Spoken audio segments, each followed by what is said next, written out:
Gentleman yields back. Chair, and I recognize the gentleman from New York, Mr. Ryan. Thank you, Mr. Chairman. Head wounds, heavy bleeding, and then just shrapnel all over. So folks are bleeding from their abdomen, bleeding from arms, bleeding from legs. Secretary Hegseth, do you know who said that? I'm not sure I do. It was one of our soldiers describing the devastating Iranian drone strike at Port Shuaibah, March 1st in Kuwait. As you know, 6 of our soldiers killed, over 30 wounded. Secretary, do you know the range of the Shahed 136 one-way attack drone, approximately?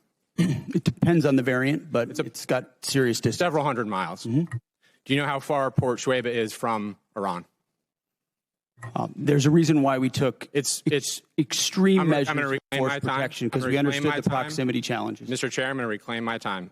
It's well under 100 miles. Before the war started, there was clear intelligence that Shuaibah was high on Iran's target list. Internal analysis had said the site was indefensible from aerial attack and should not be used. Yet you sent our soldiers from the 103rd Sustainment Command there anyway. Is that true or false? True or false? Straightforward question. Are you going to give me a chance to answer or just play gotcha? Did you send them there or not? We took proactive measures from the beginning yes to ensure force protection and defensive posture were maximized across the theater. Let's talk about what defenses they had. Prior to the attack, officers on the ground knew our troops were vulnerable. In fact, they requested additional force protection. Did they receive it? Wherever humanly possible, force protection and counter UAS was always made available. They did not. In fact, when asked to describe the base's defense, one survivor who's come forward from the unit said, quote, I would put it in the none category. From a drone defense capability, none.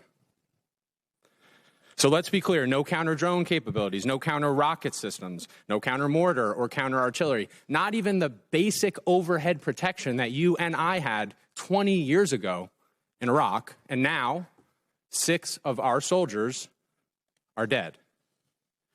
The next day, you downplayed the attack. You said it was a squirter that squeaked through fortified defenses. But since then, thankfully, brave survivors have come forward to set the record straight.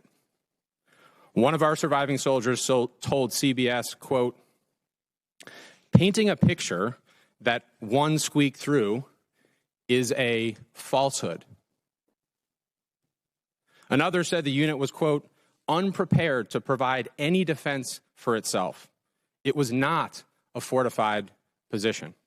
Another survivor said the building's protection was about as weak as one gets.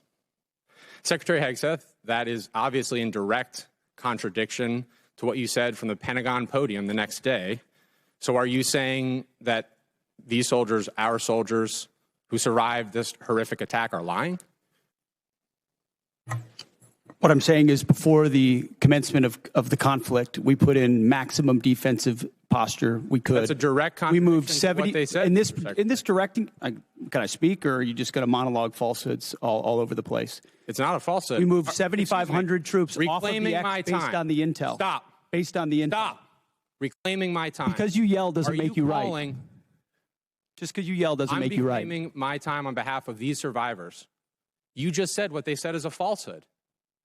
There's a much larger picture. True? There's a much larger picture at play here that included integrated air defenses, bunkers, moving people off the X to ensure that they were not part of the target. We moved those troops and all across the theater, thousands of troops off the X, off of their bases, because we knew what Iran was going to try to strike, and we knew there could be a tragic moment. There could be a tragic moment where something could get through. Of course, that's the consequence of conflict, and we remember those 6 every single day. I want to finish. But don't play games with. I'm not playing games. I want to finish with one more quote from a survivor of the attack, and I put this on the record.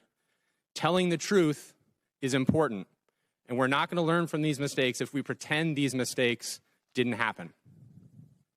Secretary Hegseth, those soldiers told the truth. Those soldiers are braver than you are. I commend them. They are asking for accountability. They deserve accountability, and I'm asking for the same, starting with you. And as I said a year ago, you need to resign immediately. I commend those soldiers. I yield back. Gentleman yields back. Chair now recognizes the gentleman from Texas.